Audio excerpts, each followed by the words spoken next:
If you listen to modern motivational speakers, you'll hear the same advice on repeat. Wake up early, hustle hard, and share your journey. But the individuals who actually control vast amounts of capital rarely share the real mechanics of how they got there. Take the 2017 crypto boom. One investor turned 100,000 rupees into 5 times his initial investment in exactly 60 days. He posted screenshots of his portfolio online, gave interviews, and offered trading tips to his friends. Within weeks, the tax authorities flagged his accounts. Relatives emerged demanding loans. The stress of physical threats from jealous peers forced him into a panic cell, draining his newly acquired capital almost as fast as he made it. 5 centuries ago, a Florentine diplomat observed exactly how public displays of power lead to rapid downfalls. His name was Niccolo Machiavelli. He compiled his observations into a manuscript so blunt in its assessment of human behavior that the Pope declared it a work of the devil and banned its distribution. For decades through the 16th century, these strategies remained restricted to royalty and the extreme elite. We live in an economy that incentivizes broadcasting every win. Machiavelli argued the exact opposite.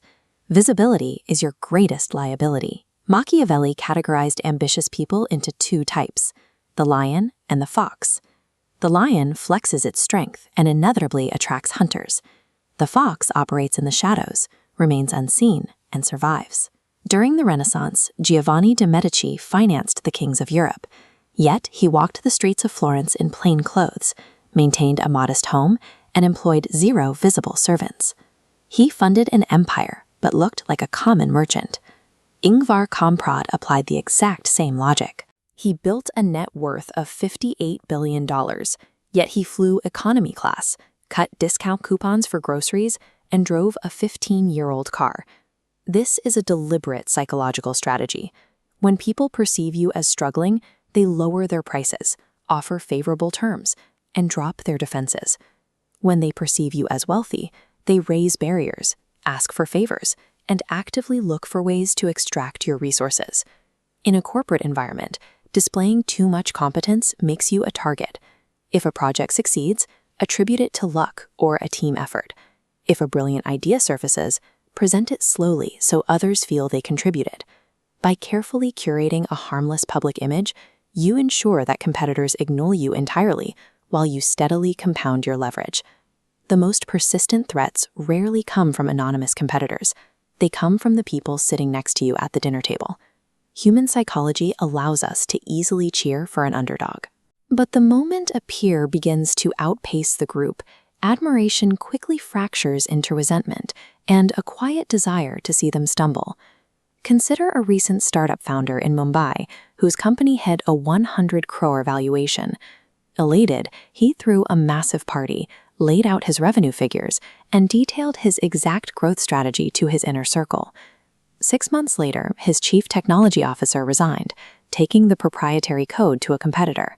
His marketing head launched a direct rival, using the exact same business model. Within 2 years, the 100 crore valuation evaporated entirely. Machiavelli stressed extreme patience. Rapid growth creates noise. True wealth compounds silently, isolated from the very people who would otherwise feel threatened enough to dismantle it. Wealthy families in Renaissance Italy generally chose one of 2 paths. They either built enormous ornate palaces, or they quietly secured ownership of trade routes. The families who built the palaces exhausted their capital on upkeep and lavish parties. Their wealth and status vanished within 2 or 3 generations. The families who controlled trade routes built systems. A true system operates with multiple autonomous income streams flowing into a central hub. If your income relies on personal labor, you operate a monument.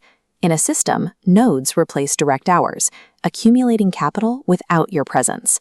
Measure your success by the number of invisible systems you own, not the number of flashy monuments you display. A luxury car is a monument.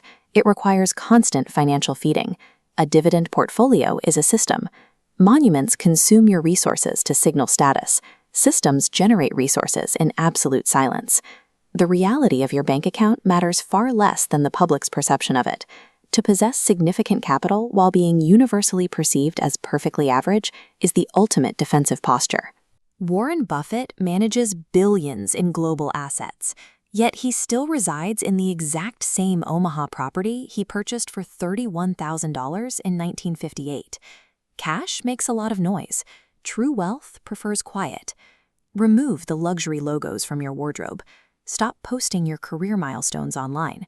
Let your visible lifestyle lag heavily behind your actual means. When you stop trying to prove your worth to an audience, you free up the energy required to actually build it. Construct an empire that everyone eventually feels, but absolutely no one sees coming.